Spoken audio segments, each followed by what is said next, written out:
Happy day, yogis! So today I wanted to do more of a low back, abdominal, kind of just bring ease to that area of practice. So grab some pillows, grab some blocks, and begin in a resting child's pose. So any variation that feels good for you.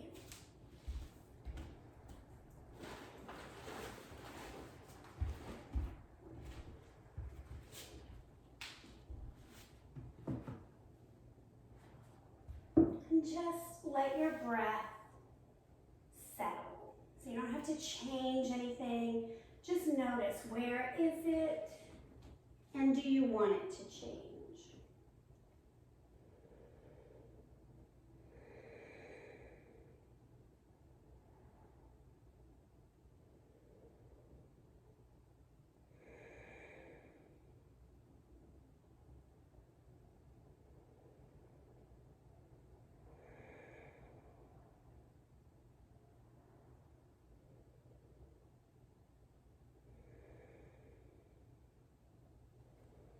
Gently press up.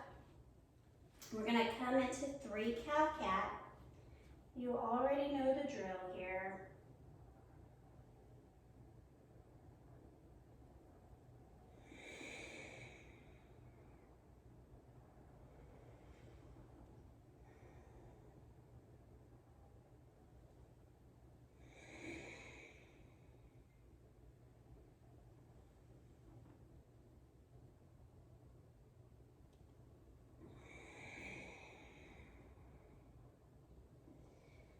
And then pause.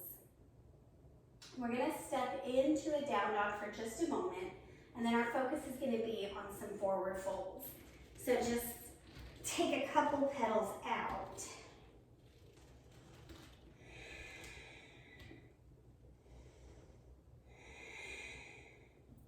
And then step the feet halfway up the mat. I'm going to grab my blocks. You grab what's helpful to you. We're going to take a halfway lift. Knees have water behind them. So starting a bit in the hamstrings, so that way we can relax them and get into the low back with a fold. So after about 3 or 4 breaths, you'll know your body will kind of settle in the pose and you'll be like, okay, less stress. Maybe it'll take 10 breaths. I don't know, I'm not in your body. But once you feel just kind of like static in the pose, then begin to pull your tailbone up. I'm not sure if you can see that action. So you're gonna pull the tailbone up as you drop your belly down. Go ahead, keep the hands on the blocks and see how low can you go. And the very, very last thing you'll do is tuck your chin to your chest.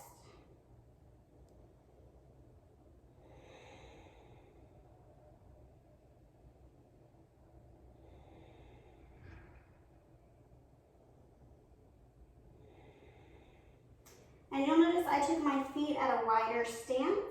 I typically always do that, but today specifically a little bit wider because I knew we were going to hang for a moment, and I tend to get claustrophobic when my legs are close together.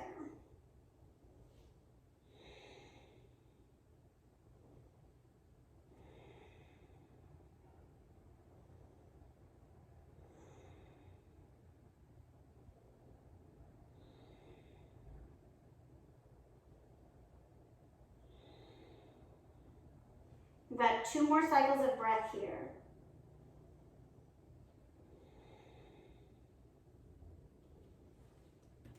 Then slowly come back to your halfway lift.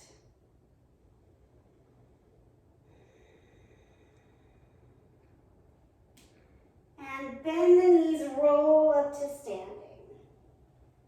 Shoulders over hips, arms down, Samasthita. Pause here.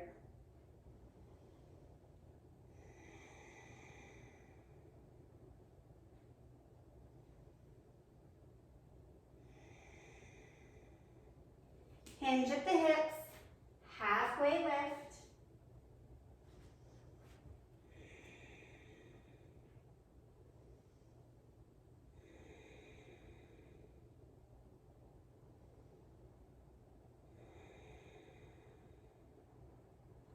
2 more cycles of breath.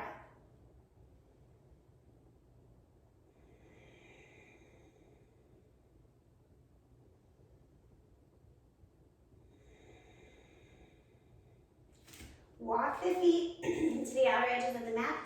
Turn the toes out. Drop the hips. Take your block if you want so you can sit on it. We're going to come into Malasana.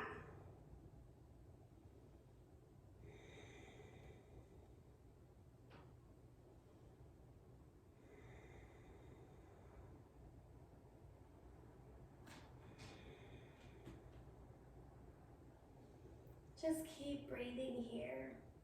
Right, I'm using the block to make it restful. We're not super warm. So you do you, right? If you don't want to sit on the block, you just don't sit on the block. Working long term on pulling the spine up.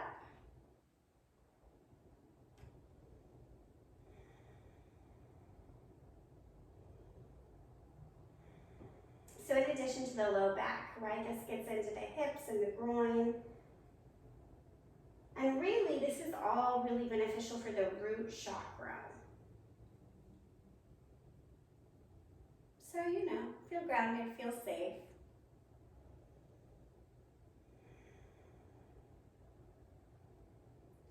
Good for our mental capacity to ground down. I've been not making intentional time to be outside lately, and I can just feel it.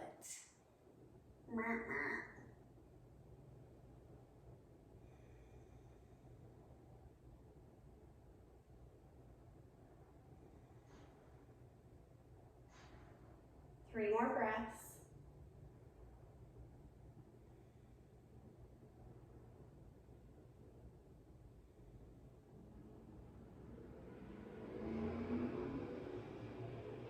And always hear the Houston traffic.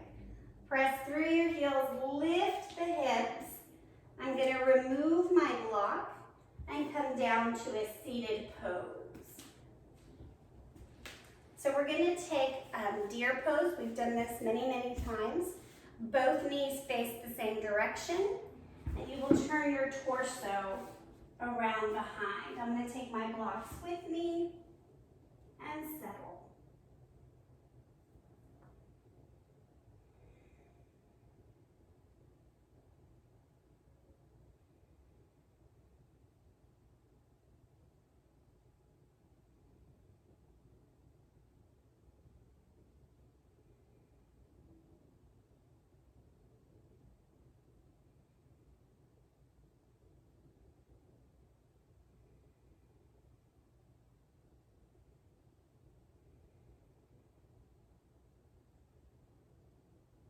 Two more cycles of breath.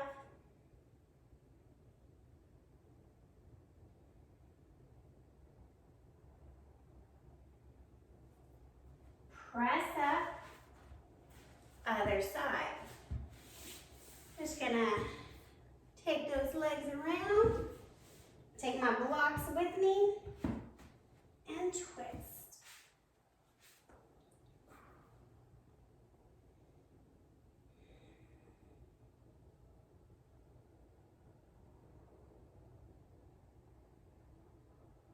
I had this great quote that I read this morning that I was like so inspired by. And now that I'm sitting here, I'm like, good heavens, what was that? I don't even know, so I have nothing to offer you because apparently my brain can't remember something from 30 minutes ago.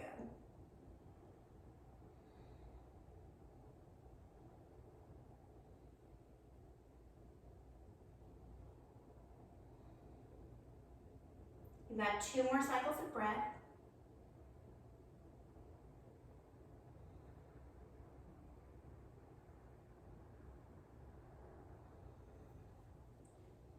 Press up, come back to the center. We're going to come onto our back and take a restorative bridge. Any level you like, because we're just being gentle on the low back today. If going to the 3rd level is a stretch for you, like, they're always a stretch, but you know what I mean? Like if that's like, oh, I'm forcing this, please don't force, please stop. Just go down a level. I'll never tell anyone. Just do what feels best. So when we look at our health, when something is off and we try to force it to be on, in my opinion, we're doing more harm than good. So same thing in our yoga practice, right? When we are forcing a pose, it might be okay today, but long term there might be more harm than good.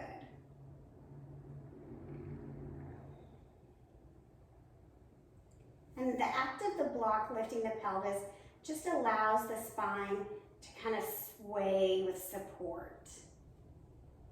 If you think, in my opinion, in my body, when I do bridge pose without a block, the focus is on lifting even the upper back and squeezing the shoulder blades down and together to get that arching motion.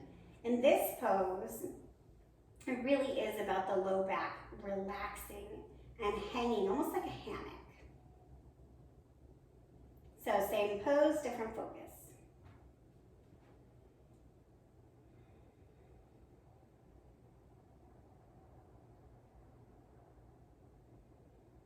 And it's like we're just undoing the compression of the day, right? It's gravity. As we stand, the spine compresses. We get shorter throughout the day. So this is just an opportunity for me to be 5 foot. I don't know how tall you are, but you get my point. Take that 1/2 inch.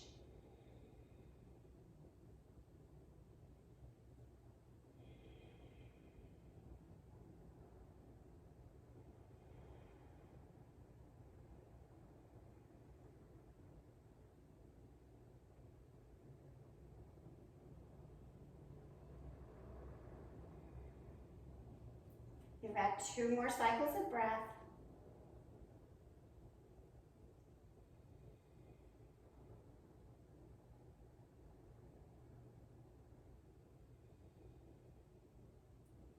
Pick up your hips, remove the block, lay flat for a moment. Knees are still bent. And just notice, like, whoo, how does the low back feel? We're going to take a variation on our supine twist. Walk your feet to the outer edges of your mat. Drop both knees to the right. So this is very similar to the deer pose we just did, but instead of being seated, we're reclined, okay? I'm gonna take my bottom foot and hook it over my top knee and put a block under my bottom knee, just to get a deeper stretch here.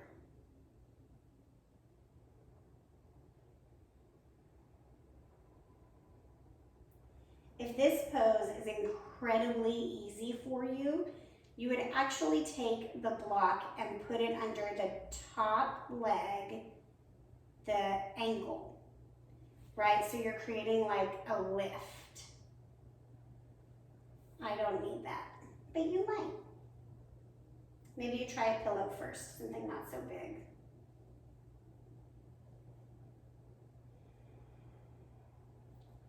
And I'm going to keep inviting. So for me, both of my knees are going to the right, so my left hip is up. I'm just going to gently press down and release. And then maybe in a moment I'll press down again, just to really get that rotation happening.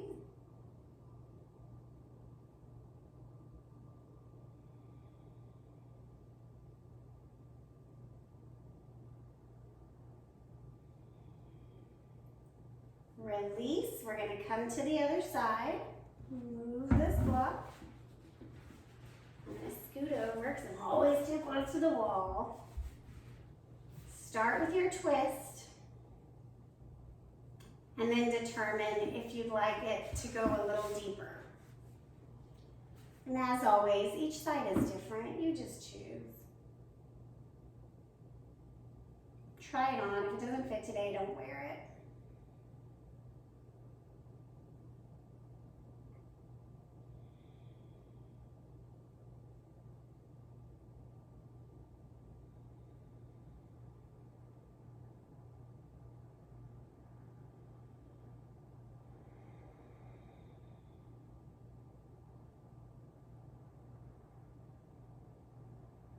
I normally have like some calming music in the background or some megahertz going, but our internet has been out for 12 days.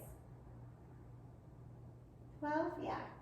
Off and on for quite a while. It's been a nightmare. Actually, I've had real nightmares. It's just been inconvenient.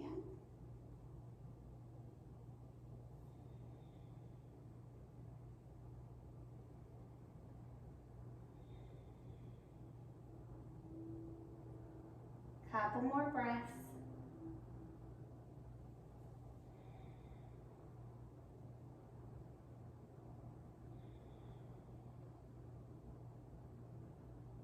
And release. Come back to the center. Pause here. We're going to take our arms to a T, bend the knees 90 degrees. Take a supine twist. This is one of those that the longer you hold it, the better the opening, but we just don't have that kind of time. So if you want to pause and set a timer for 5 minutes and then turn me back on, like, do that. You're the boss. Come back to center, other side.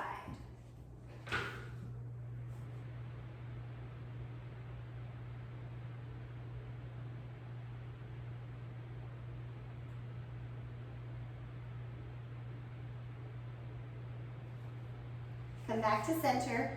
I'm going to set up for legs up the wall on a wall. You don't have to have a wall. That's not like a requirement. So you'll take your booty as close to the wall as possible, push your feet into the wall, put the block underneath your low back, and we're just going to hang out here. So this is really good for the low back and pelvis, right? Because all the blood is rushing down and pooling in this area. And if you have any sciatic nerve pain or anything like that, like just a little massage of blood might help that nerve just relax a bit. Stop being so inflamed and grumpy.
Coming back into awareness.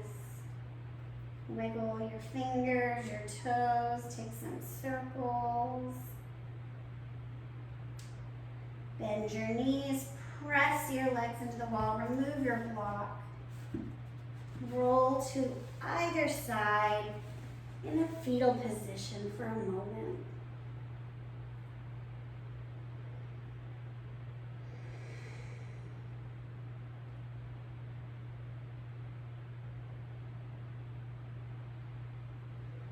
As you're ready, press yourself up to a simple seat. Let the eyes stay closed. I'm always amazed by what just 20 minutes can do.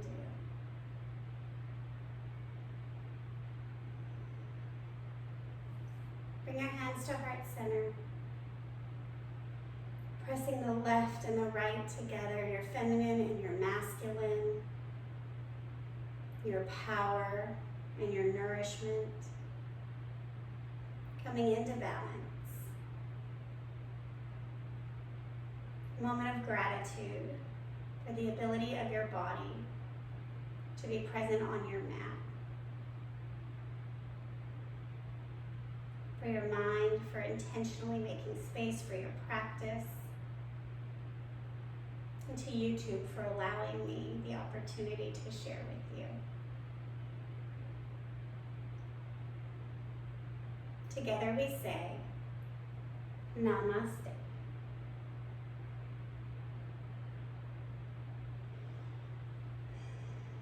Thank you, yogis.